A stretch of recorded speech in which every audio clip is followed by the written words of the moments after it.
días, respetables asistentes. La Procuraduría General de Justicia del Estado, a través del Instituto de Formación Profesional y la Unidad Institucional para la Igualdad entre Mujeres y Hombres, les dan la más cordial bienvenida a la conferencia Violencia Sexual y Política Social como eje de intervención regional en protección a la mujer en la ciudad de Bucaramanga y área metropolitana, dictada por la maestra Lisette Tatiana Suárez Barajas y por la doctora María Alejandra Rodríguez Duarte, la cual se lleva a cabo en el marco del Día Naranja y en el marco de la conmemoración del centenario de la Procuraduría General de Justicia del Estado de Hidalgo. Me permitiré leer una breve semblanza curricular de ambas. La maestra Lisette Tatiana Suárez Barajas es abogada por la Universidad Industrial de Santander, Colombia, maestra en Derecho por la Universidad Nacional Autónoma de México y doctoranda en Derecho también por la Universidad Nacional Autónoma de México. Docente investigadora en Derechos Humanos, Género y Abordaje a Comunidades Vulnerables. La doctora María Alejandra Rodríguez Duarte es economista, especialista en gestión pública, especialista en políticas públicas y justicia de género, magíster en derechos humanos, coordinadora de Observatorio de Derechos Humanos y Paz, Corporación Universitaria de Ciencia y Desarrollo en Uniciencia, Colombia. Al finalizar la conferencia, se abrirá un espacio para realizar sus preguntas y sus comentarios. Doctora Alejandra, maestra Lisette, les agradecemos su invaluable colaboración con esta Procuraduría. Por favor, sean tan amables de dar inicio con la conferencia. Muchas gracias. Muchísimas gracias a la doctora Mercedes. También quiero dar un agradecimiento muy especial en primera instancia al licenciado Alejandro Avid Nicolás, el Procurador General, y por supuesto a la doctora Mercedes Citlali Mendoza Mesa, quien es nuestra directora del Instituto de Formación Profesional de la Procuraduría General de Justicia del Estado de Hidalgo, por esta invitación tan especial, por permitirnos este espacio para compartir esta experiencia tan valiosa como investigadoras y pues dar a plenitud esta formación en temas de género y en temas de violencias, que es tan importante para todo el contexto, no solamente latinoamericano, sino mundial. Voy a permitirme compartir entonces de esta manera la presentación para dar inicio y estar con ustedes con esta temática. Mil gracias.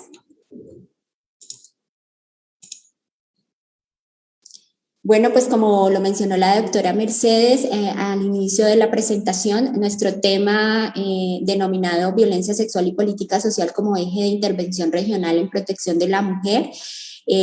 tenemos lo hemos aterrizado a nivel local en el municipio de Bucaramanga, perteneciente al departamento de Santander, Colombia. Esto es un proyecto de investigación elaborado aquí por la doctora Lisette Tatiana y por mí en el marco de un trabajo conjunto entre el Observatorio de Derechos Humanos y Paz de la Corporación Universitaria de Ciencia y Desarrollo Uniciencia, una institución de educación superior de la ciudad no solamente de Bucaramanga, sino de Bogotá y de diferentes regiones en las que hace presencia a nivel de Colombia, y también el Centro de Investigaciones y Servicios Empresariales CICE, quien es la dirección a nivel nacional. Vamos a dar entonces inicio. Nosotros queremos contarle en un primer momento, hacer como una pequeña introducción y contextualizar a todas las participantes a esta importante charla sobre la violencia sexual, en particular, que es el tema de fondo que hemos decidido escoger. Queríamos hacer un breve recuento conceptual e histórico del por qué es necesario seguir haciendo investigación en estos temas y aterrizarlos a nivel de las regiones y particularmente de los países latinoamericanos, en donde hemos visto el incremento en las cifras de las violencias, especialmente de la violencia sexual, dentro del marco de la atención a las políticas públicas de género y de mujer. Entonces, bueno, en esta primera parte queríamos retomar la definición de la Organización Mundial de la Salud frente al tema de violencia sexual, entendido como todo acto sexual, la tentativa de consumar un acto sexual, los comentarios, las insinuaciones sexuales no deseadas, las acciones para comercializar o utilizar cualquier perdón, qué pena que se me pasó la diapositiva, cualquier modo de la sexualización de una persona mediante la coacción por otra persona, independientemente de la relación que ésta tenga con la víctima, en cualquier ámbito, incluidos en el hogar y el lugar de trabajo. Me parece súper pertinente iniciar esta presentación con este concepto tan amplio de la Organización Mundial de la Salud frente a lo que es la violencia sexual y frente a los ámbitos en los que se da este fenómeno y este hecho victimizante, el cual realmente muestra la situación en la que se enfrentan particularmente las mujeres al tema de violencia sexual, y no solamente dentro de los actos de violación que comúnmente conocemos, sino frente a otras acciones que puedan contemplarse como una insinuación sexual o como delitos que tengan que ver con una violencia sexual. Es importante ver que este fenómeno recae principalmente sobre diferentes formalizaciones del victimario, en donde se da un acto deliberado, consciente, intencional e instrumental, particularmente en la historia de lo que ha sido la violencia contra las mujeres en nuestros países. La violencia sexual también puede incluir el uso de la fuerza física, las tentativas para obtener sexo bajo coacción, y no solamente esto, sino también particularmente la agresión sobre los órganos sexuales y el acoso sexual, que es una temática que ampliamente está siendo más trabajada en el ámbito laboral en nuestro país y en otros países. Bueno, ¿cuál es la población víctima? Efectivamente, es importante mencionar que aunque nosotros trabajamos con la población de mujeres, la población de niños, niñas y adolescentes en nuestro país tienen una cifra bastante, digámoslo, es una población víctima con mayor incremento de este delito, de este hecho victimizante de violencia sexual, y las mujeres en amplia mayoría. Sin embargo, pues la población víctima también hemos tenido casos de hombres, de hombres adultos y adultas mayores, y de la población reconocida con orientaciones diversas y con identidad de género diversas. Entonces es importante como tener el esquema completo de que la población víctima no solamente estamos hablando de mujeres, sin embargo en cifras y en los parámetros que hemos podido venir estudiando a lo largo de nuestro proyecto de investigación, se ha dado cuenta que la población de niños, niñas, adolescentes y mujeres son las principales víctimas de la violencia sexual. Ahorita más adelante vamos a ver algunas cifras con respecto a esta temática. Bueno, vamos a hablar ahora de la población como tal de las mujeres, porque nos interesa que ustedes conozcan el marco legal colombiano frente a lo que es la violencia sexual en nuestro país, y que define como cualquier contacto, acto, insinuación, amenaza que degrade o dañe el cuerpo y la sexualidad de una niña, de un niño, de un adolescente, de un hombre o una mujer, y que atente contra su libertad, dignidad, formación e integridad sexual. Entonces, a raíz de esta conceptualización que se trabaja en el marco legal colombiano, se desarrollan unas leyes en torno a lo cual serán las normas para sensibilizar y prevenir y sancionar estas formas de violencia y discriminación, en particular contra las mujeres, que es la ley 1257 creada en el 2008 en nuestro país, y que va a definir este daño o esta afectación del sufrimiento sexual y las consecuencias que se dan en el marco de contar con un contacto sexualizado, físico, verbal, y a participar de interacciones de este fenómeno mediante el uso de la fuerza, la intimidación, la coerción, el chantaje, el soborno. Es decir, aquí se muestran todas las definiciones y todo el marco dentro del cual nosotros podemos contemplar lo que significaría ser violentada sexualmente, y los grados, digamos, de elementos a tener en cuenta para tipificarlo como un delito dentro del contexto de nuestra Constitución, y por supuesto para poder abordar desde las políticas públicas las implementaciones de mejora en el hecho victimizante de la violencia sexual. En el caso particular de las niñas, niños y adolescentes, que les comentaba que es una población víctima relevante de nuestro país, y creo que en Latinoamérica también, en particular en otros países, se han incrementado los casos de violencia sexual en esta población que ha sido una población minoritaria y de especial atención. Pues en nuestro país se crea la ley 1146 de 2007, en donde también se tipifica la violencia sexual contra estos niños, niñas y adolescentes, en donde también pues se da cuenta que es todo comportamiento de tipo sexual, que es ejercido sobre ellos, que se utiliza la fuerza o cualquier forma de coerción física y psicológica o emocional. Hay que tener muy en cuenta esta parte porque efectivamente los niños,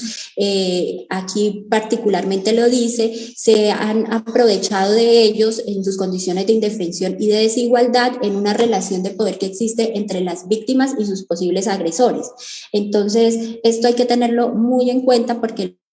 los niños y las niñas generalmente pues dependen de un adulto mayor que está a su cuidado, que son una población especialmente protegida en derechos y que debemos garantizarle esta prevención en este tipo de violencias y obviamente trabajar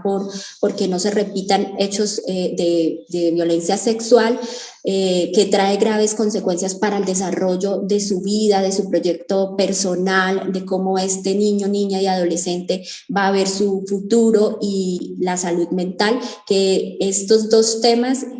más adelante también lo vamos a retomar, es imprescindible trabajen consecuentemente porque la salud mental ha afectado en temas de suicidio y ha aumentado, entonces podríamos ver una relación casi que paralela entre lo que es la violencia sexual y el aumento de suicidios en niños, niñas y adolescentes por culpa de este hecho victimizante. Es importante contarles a todos ustedes o recordar un poco para la gente que trabaja el tema de género, de mujeres y de los tipos de violencia, estos parámetros históricos que nosotros hemos venido como repitiendo y del cual hemos sido objetos a través y a lo largo de la historia. Particularmente en Latinoamérica existe una estructura social y una cultura del poder basada en un ejercicio sistemático patriarcal, en donde los hombres generalmente son las cabezas del hogar, en donde siempre ha existido esa pauta cultural, androcéntrica también, en donde son los hombres quienes toman las decisiones o quienes ejercen la fuerza, ¿cierto? También pues, estamos hablando de un sistema hegemónico político en el cual las leyes históricamente se han hecho y se han perpetuado a través del tiempo y se han creado particularmente o mayoritariamente por hombres, y donde el cuerpo de las mujeres siempre ha sido como un objeto y una sexualización y una visión realmente de uso y de instrumentalización que nosotros comúnmente conocemos en el ámbito de la violencia sexual, ¿cierto? Entonces el cuerpo de las mujeres se parametriza dentro de estas visiones que dan un contexto social y cultural que ha sido replicado a lo largo del tiempo y contra lo cual nosotros como investigadoras, dentro de lo cual diferentes organizaciones sociales, de víctimas, de mujeres, se han unido para poder decir, bueno, esto hay que cambiar, esta estructura que también se enmarca dentro de lo político y dentro de lo económico ha sido sistemática y ha llevado a la violencia, ¿cierto? En diferentes formas. Sabemos que la violencia es multidimensional, tiene una estructura que se crea desde diferentes ámbitos, en diferentes formas, y que lo que se quiere precisamente con proyectos como los que nosotros estamos proponiendo o desde el trabajo que nosotros hacemos en nuestra práctica como investigadoras es precisamente contribuir a que esta estructura ya llegue a su fin y se pueda medir a través de políticas públicas que sean más eficaces y eficientes. Yo quería también en esta primera parte de nuestra presentación hacer como un breve resumen de los tipos de violencia sexual, porque nosotros cuando hablamos de violencia sexual generalmente lo primero que pensamos es un acceso carnal violento o una violación, ¿cierto? Pero si nosotros miramos esas definiciones que les he mencionado anteriormente, en los cuales les he dado cuenta de todas esas connotaciones específicas que se tienen en cuenta al hablar de violencia sexual, pues es importante recalcar precisamente que existen tipos de violencia sexual y que no solamente estamos hablando de un abuso sexual, sino estamos hablando de otros tipos de violencia, particularmente dentro del abuso sexual, pues aquí están como las definiciones, está el aprovechamiento por parte del agresor en las circunstancias que ponen a la víctima, que ponen en ventaja frente a su víctima, es decir, volvemos al ejercicio del poder, ¿cierto?, de la persona que está usando su fuerza y que ante una vulnerabilidad pues puede tener un provecho sexual. Aquí en particular hace referencia a los menores de 14 años como menores de edad, frente a un esquema que se da también, que más adelante la doctora Tatiana les va a hablar un poco de la normativa que se da también en términos de Colombia frente a los delitos en menores de edad. Porque, como lo expliqué anteriormente, pues ellos tienen un ejercicio de poder frente a sus profesores, a sus padres, a sus médicos y a personas que son adultas y que están en su entorno, que debería ser el entorno que le garantiza precisamente una vida libre de violencia, es un ámbito saludable para su desarrollo. Pero dentro de este abuso sexual también estamos hablando del acoso, porque es que el abuso sexual también tiene otra connotación y es el tema del acoso, en el cual está definido como esa conducta que también tiene un estatus de superioridad frente a una autoridad o poder, ya sea por edad, por sexo o por una posición laboral o social dentro de un esquema, y así se busca perseguir, hostigar, violentar psicológicamente o físicamente con fines sexuales a una víctima. Entonces el acoso nosotros consideramos que es un elemento que se da mucho dentro de muchos ámbitos, pero que es poco denunciado porque no tiene como, digamos, no se regula como comúnmente,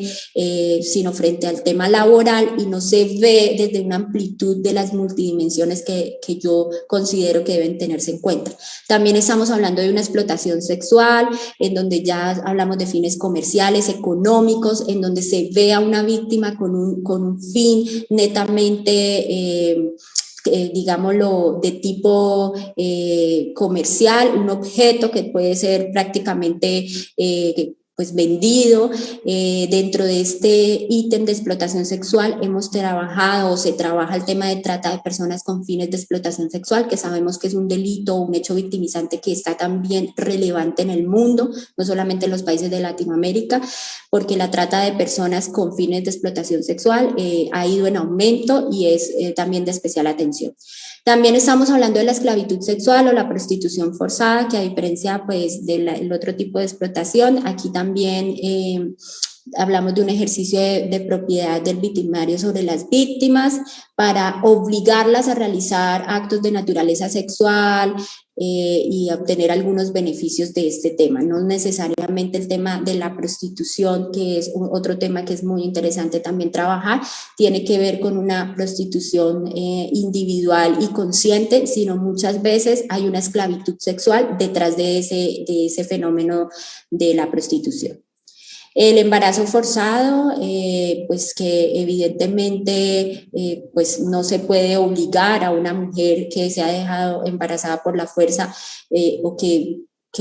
se vea forzada a tener un hijo para una, digamos, en este caso habla de modificar una composición étnica de una población en particular, también se ve como un tipo de violencia sexual. El aborto forzado, que tiene que ver con el confinamiento ilícito de una mujer a la que se ha dejado embarazada y se le obliga por fuerza y en contra de su voluntad a abortar ese embarazo. Entonces, en este caso también se incluye la posibilidad de interrumpir un embarazo producto de una violación sexual, porque nosotros sabemos que en el marco interno colombiano hay una tipificación de la interrupción voluntaria del embarazo y hay una parte específica que dice que tú lo puedes hacer si eventualmente ha sido producto de una violación. Entonces, pero ahí también vemos cómo este tipo de violencia sexual para muchas mujeres se ha convertido en un flagelo, en un punto de discriminación y de estigmatización frente a las decisiones individuales para abortar o para seguir con sus embarazos. Y tenemos la negación de la anticoncepción. Este punto me parece supremamente relevante porque también se deja muy de lado el tema de negar la posibilidad no solamente a las mujeres para usar una metodología que le impida o que reduzca su posibilidad para embarazarse, sino la protección o la negación frente a lo que es el uso de la anticoncepción para prevenir enfermedades de transmisión sexual.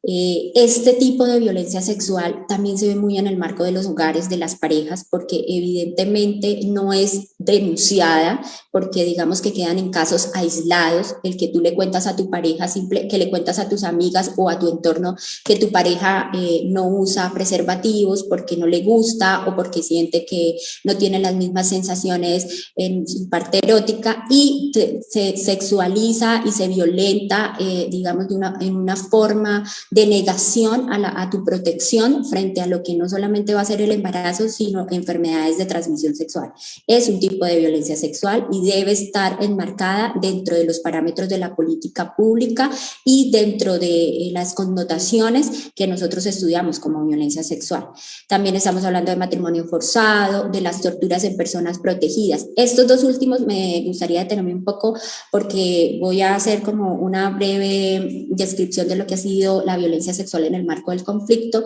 y en tortura en personas protegidas. ¿Por qué? Porque aquí ya vemos la instrumentalización completa de lo que es el cuerpo de las mujeres como instrumento de guerra y como alusión a un ejercicio del poder de un grupo sobre el otro, ¿sí? Entonces se presenta este tipo de coacciones y las víctimas frente a un grupo que generalmente tiene el uso de un arma o de la fuerza o que se violenta a la víctima simplemente en un ejercicio de demostrar que existe ese poder y esa fuerza frente a otro grupo. En este caso, pues se utiliza a las mujeres para ese tema porque hablamos también que no solamente son las mujeres que hacen parte de los grupos que conformaron el conflicto, sino estamos hablando de mujeres de la población civil, mujeres de territorio que han tenido que vivir la violencia sexual en el marco de ese conflicto, pero no perteneciendo a un grupo que haga parte como tal del conflicto. Entonces vamos aquí en esta segunda parte a hablar de la violencia sexual en el marco del conflicto, que nos parecía que es un escenario que marca nuestro proyecto también porque nos permite dar como una visibilización a esta temática frente a lo que ha sido el contexto internacional, el contexto nacional y el contexto regional. Entonces, bueno, dentro del contexto internacional me parece pertinente que ustedes conozcan que, bueno, el Estatuto de Roma incluye la violencia sexual específicamente como un crimen de lesa humanidad y la define como aquel acto de violación, de esclavitud, de prostitución forzada, de embarazo forzado. Es decir, aquí también tipifica la violencia sexual específicamente dentro de unos hechos victimizantes y la considera como un crimen de lesa humanidad, como un crimen de guerra, el hecho de cometer estos actos en el marco de cualquier conflicto. Entonces, ahí de por sí nos abre una ventana gigante para entender cómo esta violencia sexual en los marcos del conflicto debe tener connotaciones especiales para restablecer e intentar identificar esa vulneración de los derechos de las mujeres que han sido víctimas de la violencia sexual en nuestro país en particular o en los países en los que ha habido conflicto a lo largo de la historia. En esta parte quería resaltar que en el 2016 se hizo pública una sentencia de la Corte Penal Internacional en el cual el llamado caso Bemba, en el cual se condenó al líder de la República Democrática del Congo, Jean-Pierre Bemba, a 18 años de cárcel por los crímenes de violencia sexual como arma de guerra. que era un poco lo que les estaba comentando de la instrumentalización del cuerpo como arma de guerra, y que se han considerado crímenes de guerra y de lesa humanidad cometidos entre el 2000 y el 2003 en la República Centroafricana. ¿Esto qué pasa? Esto posibilita que al haber ya esta sentencia de la Corte Penal Internacional se puedan extraer esos casos y por los principios de complementariedad y del bloque de constitucionalidad y que nosotros estamos teniendo frente a los mecanismos de intervención de derechos humanos a nivel internacional, podamos entrar a revisar estos casos específicos en el marco de nuestro conflicto en particular, que ha sido de más de 60 años y que a este año cumple 5 años de la firma de un acuerdo en donde se debe entrar a mirar todos estos casos de una forma especial. La Corte Constitucional Colombiana, en su auto 092 del 2008, reconoce la violencia sexual como una práctica habitual, extendida, sistemática e invisible dentro del contexto del conflicto armado, cometida por los actores armados del conflicto. En este auto, pues, habla específicamente de los actores armados del conflicto, pero tenemos que entender que los actores armados del conflicto no solamente estamos hablando de estos grupos al margen de la ley, conocidos como guerrillas, como grupos paramilitares, sino también hablamos de fuerza pública, ¿cierto?, que está dentro de estos actores y que evidentemente había un enfrentamiento, pero que desafortunadamente en el contexto nacional de nuestro país, hay que decirlo, muchos victimarios se encuentran dentro de las fuerzas del Estado. Entonces, eso es de especial atención y requiere también de una revisión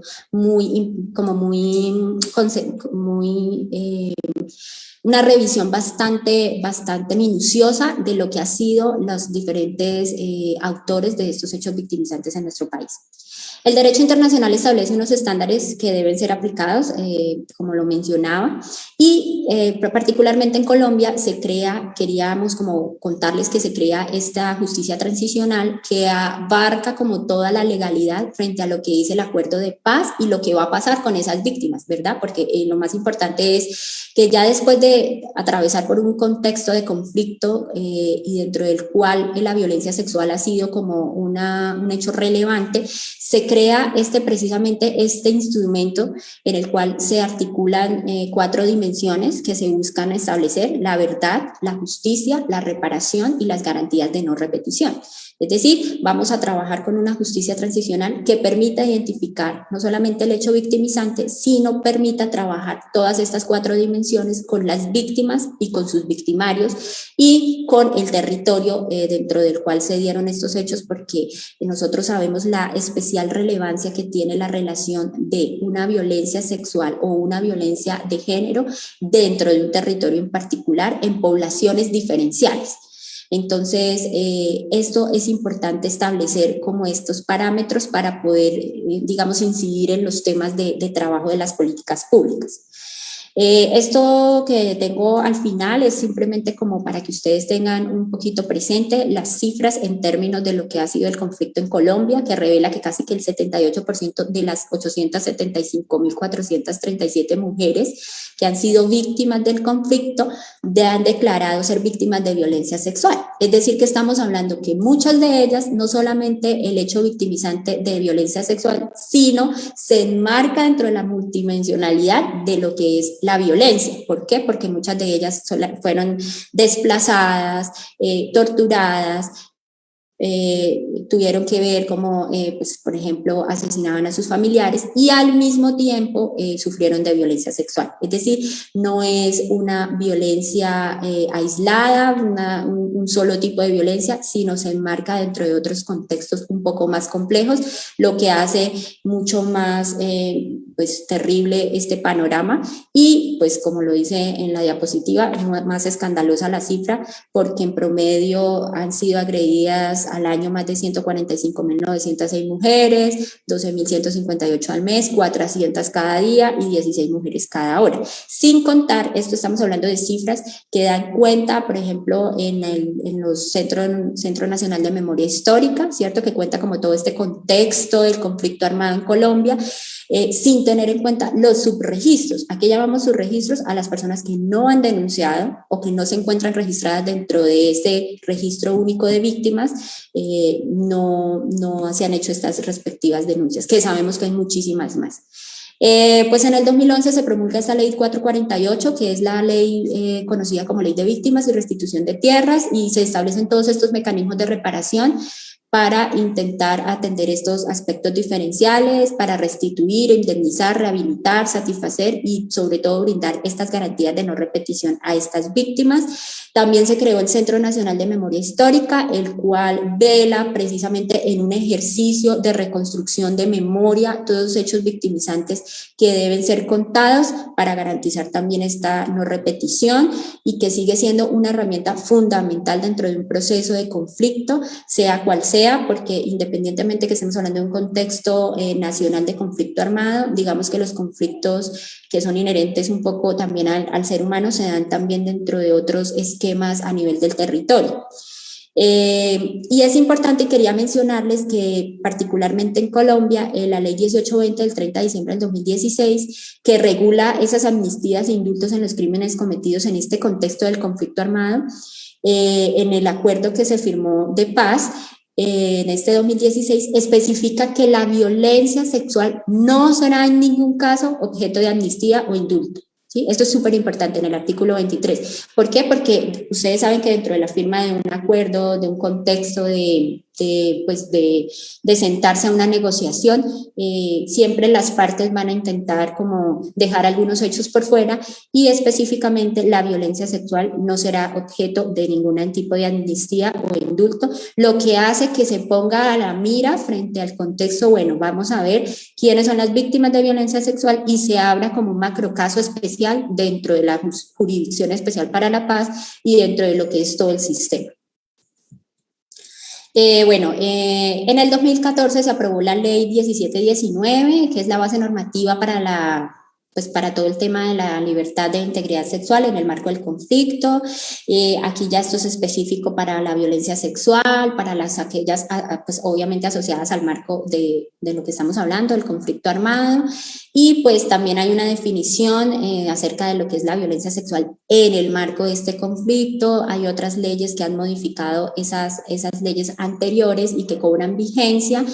Y es importante de esta parte resaltar la atención en salud y asistencia psicosocial a las víctimas, que debe ser prioritaria y gratuita. ¿Por qué? Porque dentro de lo que va a ser las políticas públicas a nivel de territorio, deben tener en cuenta que las víctimas de violencia sexual son importantes la atención en salud y asistencia psicosocial. Dentro de las pocas, investigaciones que hemos adelantado en términos de lo que es los informes de violencia sexual en el marco del conflicto,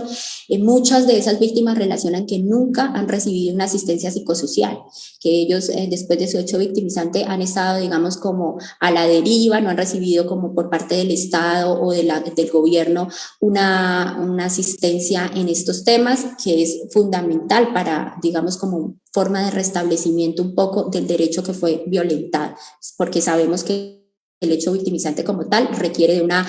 atención especial en términos psicosociales. Y aquí también contempla las nuevas formas de reparación integral a las víctimas con enfoque diferencial. ¿Por qué con enfoque diferencial? Porque también esto es otra cosa que se deja de lado. Digamos, cuando hablamos de la interseccionalidad, precisamente hablamos de que hay mujeres que no solamente fueron violentadas sexualmente por su instrumentalización del cuerpo y ser mujer, sino precisamente porque hay otras connotaciones detrás de eso, que es su raza, su orientación sexual, su identidad, ¿cierto? Entonces todo esto se une. Nosotros particularmente en Colombia tenemos muchas regiones con mucha diversidad de poblaciones diferenciales y étnicas que han sido objeto de vulneración dentro de un marco de un conflicto armado. Entonces esto era importante que se aclarara y que se dijera que va a haber como un caso específico que atienda a esta población diferencial. Y a partir de esa misma ley 1448 se crearon, a nivel ya aterrizando al contexto regional. ¿Por qué es importante o queríamos mostrarles esto a ustedes? Porque vemos cómo a nivel regional, qué pasa con las víctimas de Bucaramanga, de Santander, frente a la violencia sexual que sufrieron en el marco del conflicto. Nosotros no somos un departamento priorizado en el marco del conflicto. A nivel nacional se priorizaron algunos departamentos, no estamos priorizados. Sin embargo, nosotros tenemos muchísimas víctimas del conflicto armado, a pesar de no estar priorizados, y necesitábamos brindarles atención atención a estas víctimas de violencia sexual, ¿cierto? Entonces, ¿cómo se hace? Pues bueno, aquí se crea a nivel regional con representación de las víctimas, no solamente de Bucaramanga y su área metropolitana, sino de Santander, que cuenta con 87 municipios, una política pública de atención para víctimas, se crea una mesa como tal de víctimas que va a ir a hacer la interlocución a nivel nacional con las demás de los otros departamentos, porque necesitábamos que estas víctimas incidieran en la construcción del control y de la ejecución de las políticas públicas a nivel nacional y todas estas anteriores leyes que les mencioné, ¿cierto? ¿Cómo garantizamos que estas leyes que les mencioné anteriormente realmente cumplan con el ejercicio efectivo del restablecimiento de derechos? Pues precisamente a través de las mesas departamentales de víctimas. Entonces, nosotros actualmente contamos, pues aquí en Santander se reunieron casi 500 líderes de víctimas de los 87 municipios y se crean las mesas municipales también para crear una única en el departamento, casi con cerca de 30 representantes, pero es así, digamos que cuenta con diversos hechos victimizantes. Las líderes casi que de esta mesa departamental de víctimas, como lo mencionaba anteriormente, no solamente son víctimas de otros hechos como desaparición forzada, como asesinatos, bueno, y todos estos, digamos, delitos en el marco del conflicto, sino que son víctimas de violencia sexual. Entonces, casi todas las mujeres líderes que están en representación en esta mesa han sufrido violencia sexual. Bueno, particularmente nuestro proyecto de investigación tiene también, queríamos contarles a ustedes lo que hemos encontrado en este proyecto, digamos como esta primera parte de ejecución, además de este contexto teórico que les acabo de mencionar y este contexto histórico de Colombia en este hecho victimizante de violencia sexual, queríamos contarles a ustedes estas apuestas que se están haciendo, ¿cierto? ¿Qué pasa? ¿Qué se puede hacer? ¿Cuál es el mecanismo, los mecanismos a nivel de gobierno, a nivel de instituciones para trabajar estos temas? Porque pues hablamos de violencias en particular y en este momento estamos trabajando de violencia sexual, pero pues es un marco que nos va a servir para trabajar en las demás violencias contra las mujeres y contra la población diferencial. En Santander hay varias experiencias de apuestas. En Santander, que es nuestro departamento, está la política pública de mujer y equidad de género de Santander y se creó un plan decenal de igualdad de oportunidades que pues fue adoptado mediante una ordenanza de la Asamblea Departamental. Nosotros hasta hace 2 años logramos tener la Secretaría de la Mujer y Equidad de Género porque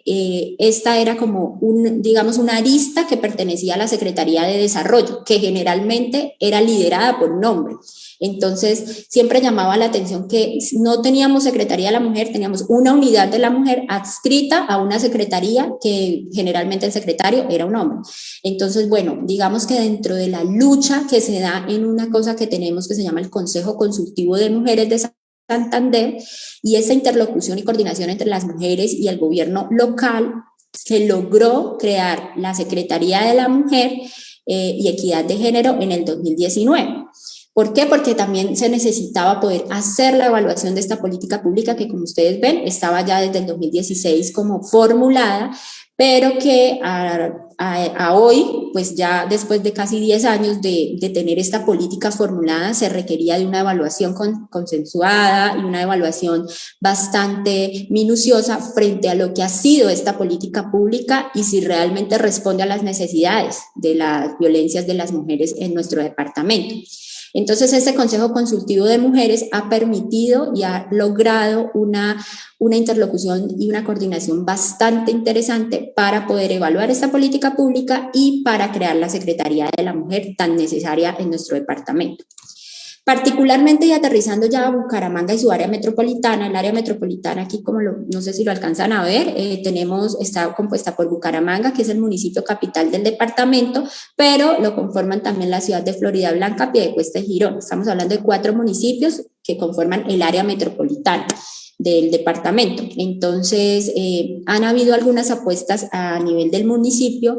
pero a diferencia de Santander todavía no contamos con la Secretaría de la Mujer. Esta sigue siendo una unidad que hace trabajos específicos en temas de género, adscrita a la Secretaría de Desarrollo o a la Secretaría del Interior, que trabaja los temas de derechos humanos. Sin embargo, voy a resaltar algunas cosas que tenemos o que se ha apostado en términos de construcción, y tenemos la Casa Integral de la Mujer en la Alcaldía de Bucaramanga, es la encargada como de todos estos temas. La Casa Integral de la Mujer es una casa que brinda apoyo a las mujeres víctimas de violencias y brinda un apoyo particularmente pues, psicosocial y de atención primaria a estas mujeres. También tenemos un Consejo Consultivo de Mujeres y Equidad de Géneros en el municipio, como lo hay a nivel departamental, lo tenemos en el municipio, conformado también por diversas mujeres desde diferentes barrios, territorios, porque es que aquí no solamente estamos hablando, digamos que el área metropolitana de Bucaramanga, aparte tenemos una parte que es ciudad, pero también tenemos mucha área que es rural, en donde hay corregimientos, donde se presentan diferentes tipos de violencia y que evidentemente estas mujeres requieren de una atención prioritaria. Esta otra apuesta es importante que la conozcan, se llama Comité Municipal para la Población con Orientaciones Sexuales e Identidades de Género Diversas. ¿Por qué? Porque lo hablábamos anteriormente. Digamos que no solamente las mujeres víctimas de violencia sexual requieren una especial atención, sino esta población con orientaciones sexuales e identidades de género diversas, quienes muy seguido sufren de este tipo de violencias y de otras que también son sistemáticas. Entonces ellos se organizaron de una forma, trabajando en equipo y lograron hacer este comité para poder también hacer esa interlocución, como los mencionaba, y poder ayudar en este momento están trabajando en la política pública municipal a 10 años para un territorio libre de violencias, con una promoción de autonomía económica, social, política y comunitaria de las mujeres. Y también les quería mencionar que tenemos, pues aquí en Bucaramanga se tiene una escuela de liderazgo para mujeres, que también es una apuesta de la alcaldía para precisamente como ayudar a que en la parte política, ¿cierto? La incidencia política sea bastante, digamos, notoria la presencia de mujeres lideresas, porque las tenemos, pero muchas veces pues no se les brinda como ese espacio, o no simplemente solamente por cumplir la cuota, ¿cierto? La paridad que debe existir entre los candidatos, sino para que realmente haya un liderazgo, no solamente político, sino en los territorios o en los diferentes comunas o barrios. La política pública de mujer y equidad de género a nivel departamental tiene estos ejes. Yo se los quería pues mostrar porque me parece como importante que ustedes sepan en lo que se está trabajando a nivel de Colombia, a nivel departamental. Contamos nosotros, sabemos que hay otros departamentos que están mucho más avanzados, entonces de esto se trataba también nuestro proyecto, como identificar qué están haciendo en los otros departamentos en términos de política pública para las mujeres, de equidades de género, pero como evaluar un poco lo que nosotros tenemos y poder hacer como ese ejercicio de análisis comparativo para hacer estas apuestas y poder realmente incidir. Entonces nosotros acá vemos como estos componentes. La educación es el primer componente para el reconocimiento y la realización de las mujeres. En esto se mira todos los indicadores en términos de educación, ¿cierto? Cobertura, calidad, se mira y se mide los objetivos referentes a la profesionalización de las mujeres, a la inserción, no solamente de básica primaria, sino la inserción profesional. El segundo componente tiene que ver con el trabajo digno y la remuneración equitativa, que tiene que ver pues con todos los temas de remuneración, salarios, ejercicios de acceder a cargos de poder y bueno, todo lo que tiene que ver con el tema de participación laboral. La participación política y representación para la autonomía de las mujeres, como les comentaba, se están creando escuelas de liderazgo, se están creando mecanismos que permitan a las mujeres participar más en política e incidir, porque no es solamente llegar al cargo, sino incidir, crear el ejercicio de que cuando están en la alcaldía, en un consejo, por ejemplo, en una asamblea, las mujeres puedan proponer proyectos de ley que beneficien pues a todos estos temas. Santander sin violencias contra las mujeres, todo esto tiene que ver con los programas de atención frente a todas las violencias, no solamente la sexual. La promoción en salud sexual y reproductiva es el otro componente, como les mencionaba, que tiene que ver ya como con el tema para las niñas, los niños, y que hace como un ejercicio interesante frente a la salud sexual. La comunicación y cultura que revalorice las diversidades, precisamente porque aquí en Colombia y particularmente particularmente en Santander, con los 87 municipios que tenemos, hay mucha diversidad étnica, cultural, ideológica, política y también enmarcada dentro de las orientaciones sexuales diversas y las identidades sexuales. Entonces, muy interesante apostarle a la comunicación y a la cultura frente a estos temas. Y por último, la equidad de género en hábitat, seguridad alimentaria y medio ambiente. Esta creemos que es el componente que evaluativamente así es como el menos que se ha intervenido a nivel departamental y el que menos ha tenido como ese impacto positivo frente a lo que es el presupuesto para hacer, digamos, este tema. Nosotros queríamos resaltar dos apuestas a nivel departamental, que es importantísimo y específicamente en el municipio de Bucaramanga, el caso de la UIS, una institución de educación superior bastante reconocida, no solamente en Colombia, sino pues en otros países. La UIS es es pública, es una universidad que es referente en temas de proyectos de investigación y logró crear la política de género institucional, porque la verdad es que esto es una apuesta que están haciendo muchas instituciones de educación superior, pero que esta sí se logró en la UIS y ya, digamos, está en marcha. Entonces se da como esta política pública institucional con acciones, con estrategias que vincula a estudiantes, a personal docente, personal administrativo y que logra también enmarcarse. Fueron muy juiciosos en estos proyectos de investigación, fueron muy juiciosos y rigurosos en tener en cuenta no solamente como la estructura del contexto, sino toda la normativa nacional e internacional frente a la protección de los derechos humanos de las mujeres. Entonces, importantísimo. Y además, este trabajo logró aprobar el protocolo para atención de violencias basadas en género dentro de la universidad, con estas 5 etapas que pueden ver ahí: atención de emergencia, conocimientos de casos, las entrevistas, las valoraciones, atención jurídica, la biopsicosocial y salud y el empoderamiento personal. Entonces, muy interesante como que ustedes conocieran que a nivel de la educación también hay apuestas para políticas públicas y para poder incidir en, bueno, cómo vamos a hacer para mejorar todos estos indicadores que realmente cada día van en aumento.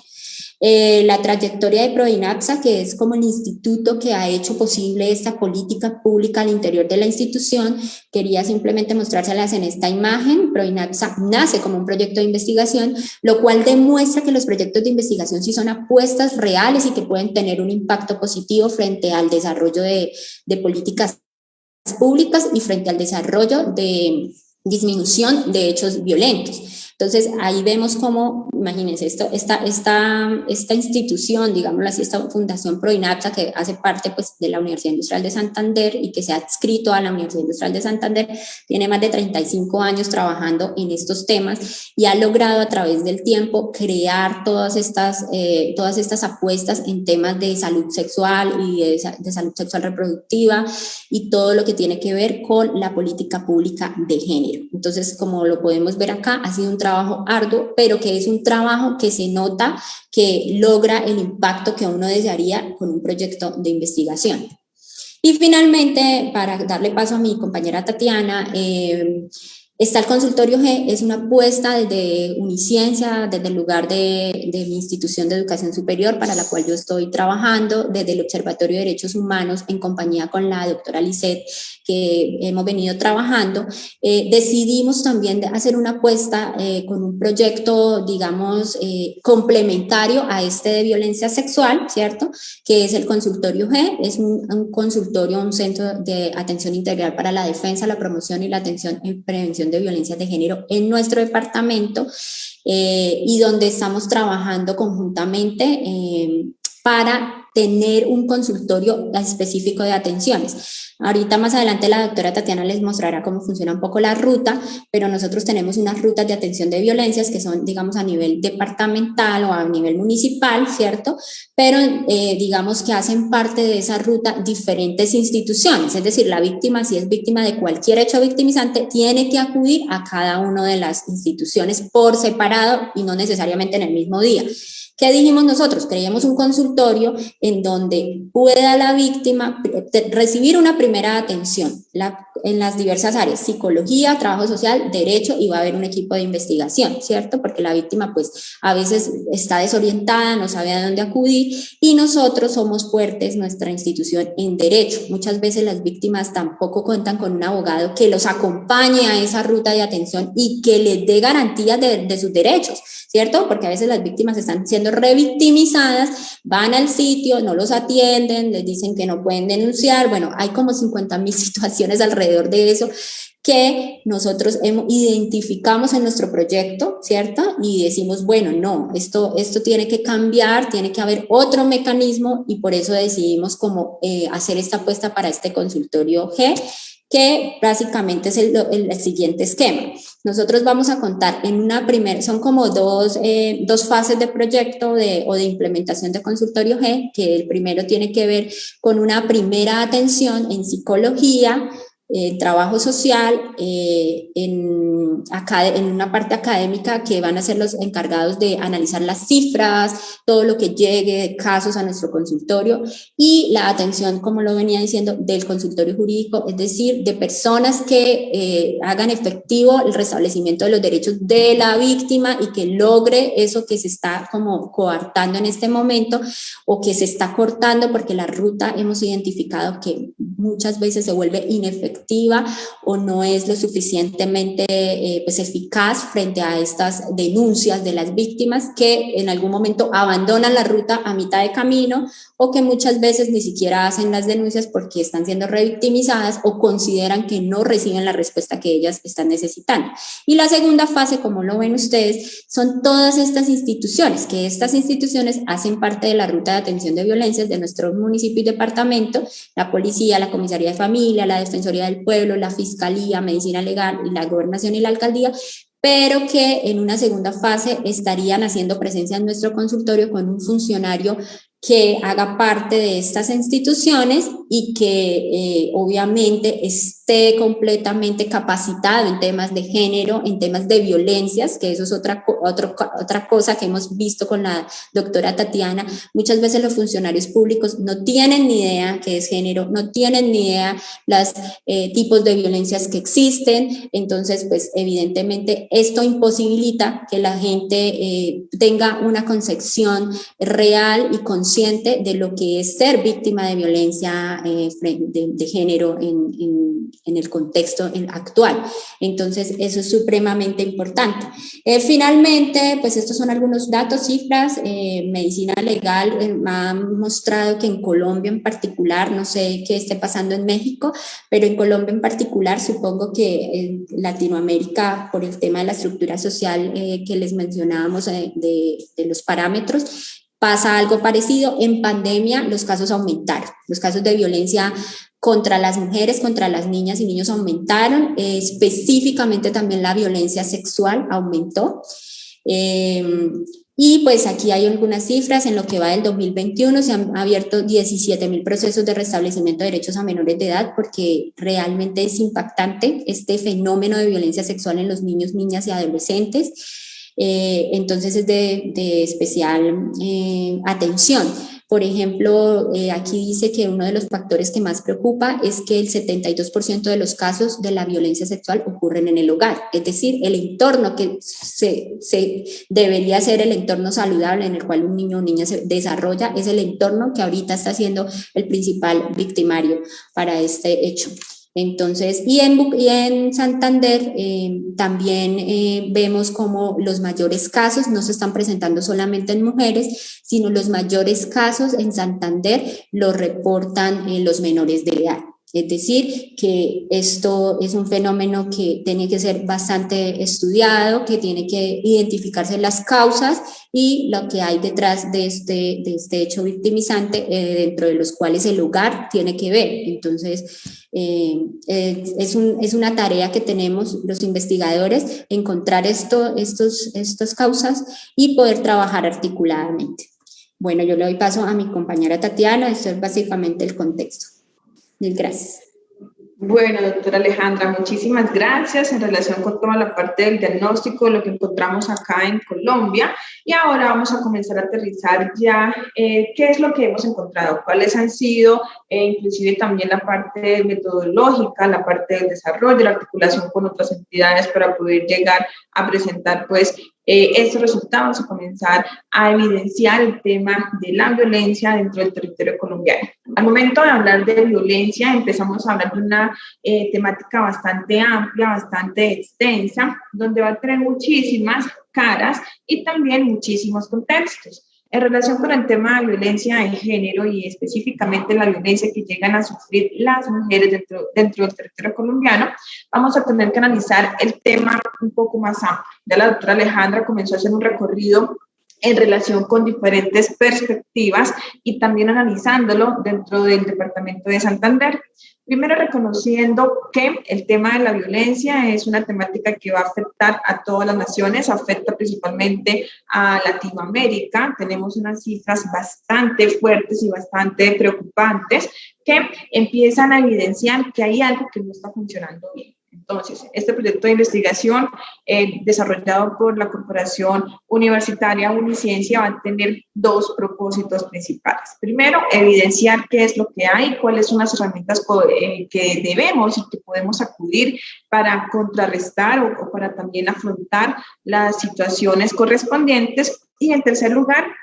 cuáles son los cambios que se deben empezar a ejercer. ¿Para qué? Pues para que todo el tema que tanto afecta al territorio, tanto santandereano como al territorio nacional, comience a cambiar. Para esto vamos a reconocer que Colombia es un país de desigualdades. Es decir, cuando estamos hablando de Colombia, si bien hacemos referencia a una sola nación, vamos a hablar de diferentes contextos y diferentes realidades. Realidades que va a depender de factores concretos como la parte territorial, el factor económico, el factor educativo, el factor social y el factor cultural. Es decir, vamos a tener distintos escenarios dentro de un mismo territorio nacional. ¿Por qué es importante hablar de esto? Porque a la par debemos reconocer la parte de la historia. Ya la doctora María Alejandra hizo referencia a que Colombia tiene una particularidad, por ejemplo, que no se va a encontrar en otras naciones o en otros países. ¿En qué consiste esta particularidad? Nosotros, en relación con el tema de la violencia, vamos a comenzarlo a entender, a analizar, a abordar, no desde la manera tradicional, como se puede llegar a empezar a hacer, por ejemplo, en otros países que no han sufrido un conflicto de más de medio siglo, haciendo referencia a la violencia visible, invisible, estructural, cultural, simbólica, sino que acá la referencia obligatoria va a ser el conflicto armado que hemos sufrido y que aún, ¿cierto?, después de la firma de unos acuerdos de paz se sigue viendo las secuelas y sobre todo las actuaciones y las diversas escenas que se empiezan a desarrollar, ya no por los grupos principales, sino por los grupos reconocidos hoy en día como disidencias, por ejemplo, disidencias de las FARC o también la participación de otros grupos al margen de la ley o delincuencia organizada. Al referirnos sobre este tema, entonces, encontramos que el hecho victimizante de la violencia sexual es uno de los principales hechos que va a ser eje articulador. ¿En qué? En otros hechos de gran relevancia, como son los homicidios selectivos o también la parte de desapariciones forzadas o incluso el tema muy grave de desplazamiento forzado que ha sufrido más de 8 millones de personas dentro del territorio colombiano. Al centrarnos en las poblaciones afectadas por todos estos hechos victimizantes, específicamente por el hecho de la violencia sexual, llegamos y resaltamos la población discriminada históricamente, que es la población de las niñas, adolescentes y mujeres que empiezan a sufrir en carne propia y dentro del contexto en el cual se van a desarrollar dichas desigualdades y dichos actos victimizantes. De manera específica, empezamos entonces a centrarnos en cuáles son los datos o cuáles son las cifras que se encuentran en la actualidad. Y esto es una de las primeras situaciones por resaltar. Cuando vamos a mirar dichas cifras, encontramos que hay distintas entidades, distintas instituciones gubernamentales que van a manejar estas temáticas. Por ejemplo, acá coloco dos de las principales. Se encuentra Fiscalía General de la Nación y también se encuentra Instituto Nacional de Medicina Legal, junto con todos los reportes que llega a hacer Policía Nacional de Colombia. Ahora, frente a esto, se halla que más de 519 mujeres han perdido la vida. Ahorita vamos a hacer referencia a este delito. Y una cifra bastante escandalosa, que más de 9.652 mujeres han sufrido netamente el delito sexual de, bien sea acoso, acceso carnal, actos abusivos sexuales, entre otros. Y algo también que comenzaba a mencionar la doctora María Alejandra, que es una temática que tiene en cuenta inclusive la Jurisdicción Especial para la Paz, que es el tema de la salud mental. ¿Por qué? Porque encontramos que hay alrededor de 279 suicidios que están relacionados directamente por una violencia sexual que se haya sufrido o por el contexto en el cual se encuentra inmersa la víctima. Vamos a pasar, por favor, a la siguiente. Y aquí llegamos a establecer, pero ¿cuál es la institucionalidad de que nos va a poder dar respuesta frente a toda la problemática que ya se ha presentado? Si bien hay algunos países que cuentan con un Ministerio de la Mujer, Colombia no cuenta como tal con un Ministerio de la Mujer. Hay algunas secretarías departamentales, pero de forma macro, general, Colombia cuenta con la Consejería Presidencial para la Equidad de la Mujer. ¿Qué hace la Consejería Presidencial? Está centrada netamente, primero, en reconocer, evidenciar todas las problemáticas que van a sufrir en su día a día las mujeres colombianas o las mujeres que se encuentran dentro del territorio nacional. Y en segundo lugar, comienzan también a crear todas aquellas estrategias, planes, programas gubernamentales, políticas públicas, ofertas en relación, ¿para qué? Para contrarrestar dicha situación. Entonces, frente a esto, la Consejería Presidencial se crea a partir del decreto 1784 del año 2019. ¿Por qué es la relevancia de esta consejería? Porque es como una gran cabeza a través de la cual se empieza tanto a dar asistencia, a orientar y a dirigir inclusive las estrategias de alianzas entre los diferentes departamentos. Como lo mencionó la doctora María Alejandra, hay un punto específico dentro de la investigación que era ver cómo estaban el resto de los departamentos aquí en Colombia, qué era lo que se estaba desarrollando y cuál es la situación actual frente también al tema de la violencia sexual, pero ya haciendo articulación con la ciudad de Bucaramanga y el departamento de Santander. Al observar esto, vemos que hay muchos departamentos que ya cuentan con secretarías específicamente de las mujeres, pero más allá de contar con una secretaría, es las diferentes acciones, ¿cierto? Y las diferentes articulaciones que se han logrado ejecutar con el resto de las entidades o instituciones departamentales o regionales. Frente a este tema, me voy a centrar ahora en el tema de la política pública. Ya la doctora Alejandra había mencionado pues las políticas que se encuentran a nivel departamental, pero algo para resaltar es que si ya contamos con una política pública, si ya contamos con diferentes ejes también de intervención, hay algo que debemos empezar a analizar, porque las cifras que les acabé de mencionar previamente comienzan a estar no en ningún decrecimiento, sino todo lo contrario, en un ascenso preocupante, dado que la mayoría de los victimarios van a comenzar a ser personas muy cercanas a las víctimas, como son las parejas o las exparejas, hermanos, los padres, los amigos o algún miembro de la familia de la víctima. Entonces, esto empieza a prender las alertas y a evidenciar que hay algo dentro de todo el esquema general que no está funcionando o que no se está desarrollando de la mejor manera. Vamos a pasar a la siguiente, por favor. Y frente a esto, encontramos que si bien hay una respuesta o hay una herramienta fundamental, como lo es la Política Pública Nacional de equidad de género, es un trabajo que no se va a poder dejar únicamente en cabeza o con la plena responsabilidad por parte del Estado colombiano, sino que va a ser un trabajo donde existe una corresponsabilidad entre quienes, entre el Estado, entre la sociedad, entre las mismas personas, individuos que componen dicha sociedad y la comunidad o el contexto dentro del cual se estén desarrollando, trabajando o ejerciendo su día a día. ¿Por qué? Porque hay temas que van articulados también con el tema de la violencia, que puede llegar a ser como la desigualdad, ¿cierto? La discriminación o la presencia de otros hechos victimizantes que aquí en Colombia se encuentran reconocidos y registrados por una entidad denominada Unidad de Víctimas. Vamos a pasar, por favor, a la siguiente.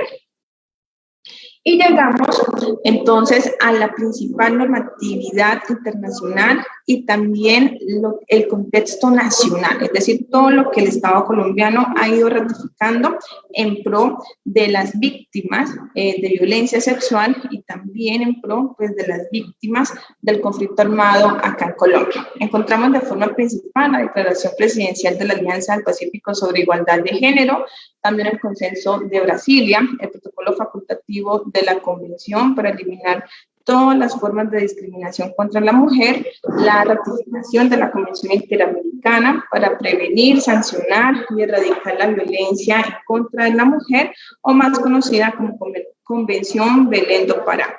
Asimismo, pues la Declaración Universal de Derechos Humanos y la Carta de las Naciones Unidas. Ahora, todo esto que acabé de mencionar, ¿en qué se comienza a traducir? ¿Cómo se logra materializar? Recordemos que por más elementos, artículos, normas o herramientas que comiencen a ser parte del bloque de constitucionalidad aquí en Colombia, es decir, que ya sean normas obligatorias, si el Estado colombiano no se compromete a una debida y adecuada ejecución, apropiación de dicha normatividad, es como si estuviésemos hablando de que existen, pero no van a cumplir con el objetivo específico.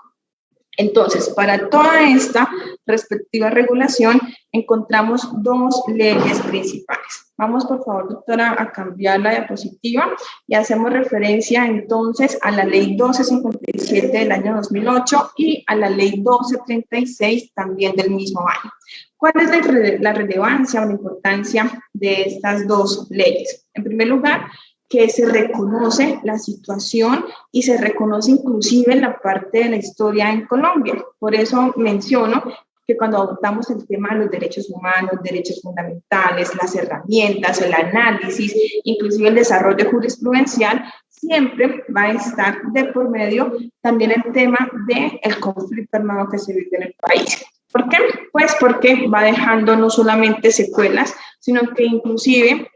comienza a cambiar las dinámicas culturales, dinámicas sociales y también toda la parte económica. Entonces, ya para ir concluyendo, vamos a ver que hay una modificación tanto en el Código Penal colombiano como en el Código de Procedimiento Penal, reconociendo violencias que inclusive antes se empezaban a normalizar o a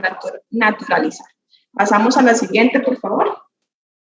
Y llegamos a 4 conclusiones que también, o ejes, que inclusive son desarrollados por ONU Mujeres como la parte fundamental de análisis y contraste con el fin de mitigar, porque recordemos que todo el tema de la violencia, siempre pues va a haber violencia, porque somos diversos, hay diferentes ideas, diferentes intereses, pero aquí la idea es lograr mitigar y sobre todo lograr brindar asistencia a las víctimas. Entonces, en primer lugar, que existe la necesidad de transformar las normas sociales discriminatorias y los estereotipos de género. En segundo, que también se debe garantizar a todos y a todas el disfrute de la salud y los derechos sexuales y reproductivos. Tercero, y algo muy importante, es el enfoque diferencial en leyes y en políticas. No podemos tratar igual una violencia que llegue a sufrirse por parte de un grupo específico a la violencia sexual tradicional, aceptada,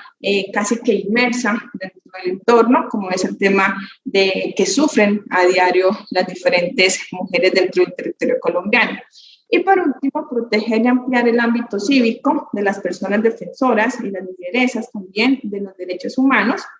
junto con una mayor participación equitativa de las mujeres. Llegando finalmente, y ya como conclusión también, vamos a pasar a la siguiente, doctora María Alejandra, por favor. Y hay unas barreras que se deben continuar trabajando. Es decir, hemos ido avanzando, hemos empezado como a conquistar algunos territorios donde antes no había ningún tipo de presencia. También hemos empezado a visibilizar las situaciones bastante arduas y bastante adversas en las cuales se puede llegar a desarrollar la cotidianidad de las mujeres y sobre todo de las mujeres que también son víctimas del conflicto armado, pero que se debe seguir combatiendo, como es la brecha salarial, el rol casi que obligatorio asignado, como las mujeres siempre se asocian a la parte de las cuidadoras, entonces no van a poder desarrollarse profesionalmente, académicamente y mucho menos empezar a tener algún tipo de poder en la parte económica o poder político. Y también en relación con, vamos a pasar a la siguiente, porfa, con dos situaciones específicas, que es la codependencia emocional y la codependencia también económica. Algo importante para resaltar, si no hay una participación por parte de las mujeres en cuestiones básicas, decisivas, ¿cierto? Frente a cómo se desarrolla la región, hacia dónde vamos como tal en relación con el desarrollo económico, el desarrollo institucional, pues tampoco se van a poder visibilizar las problemáticas que se siguen sufriendo y se siguen desarrollando bajo el contexto nacional. Entonces, es arduo trabajo que queda por hacer. Estamos ya como en la segunda, entrando ya a la tercera fase del proceso de investigación, pero se reconoce la parte de los avances, tanto a nivel legislativo como a nivel de desarrollo jurisprudencial, y la idea también de presentar estas temáticas como buenas prácticas para llevarlas a cabo en otras regiones que se manejen el mismo contexto o también la misma idea importante de proteger a las comunidades más vulnerables. Gracias, doctora Mercedes, y gracias, doctora Alejandra.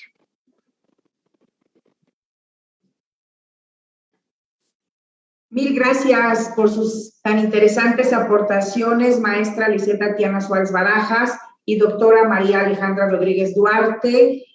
Revisando las redes sociales, no tenemos preguntas, tenemos muy buenos comentarios por su excelente participación, así como el trabajo que están realizando a favor de las mujeres, de las niñas y de las adolescentes. Obviamente, pues agradecemos muchos agradecimientos, pero bueno, pues no me resta más que reiterar nuestro agradecimiento por su excelente exposición. Asimismo, les agradecemos su invaluable apoyo, así como a todas las personas presentes durante esta transmisión, y los invitamos a estar pendientes de todas las actividades que llevamos a cabo a través de nuestras redes interinstitucionales. Muchísimas gracias y seguimos en contacto. Mil gracias, doctora Alejandra, Lisette. Muchísimas gracias, un saludo muy grande. Muchas gracias. Gracias. Gracias a todas las personas que nos escucharon. Hasta luego y de nuevo agradecer a la doctora Mercedes y también al Procurador General. Gracias. Reiteramos nuestro agradecimiento a nombre de la Procuraduría General de Justicia del Estado de Hidalgo y del Procurador General, licenciado Alejandro Avid Nicolás. Agradecemos su presencia y atención prestada, deseándoles a todas y a todos una exitosa tarde. Muchas gracias.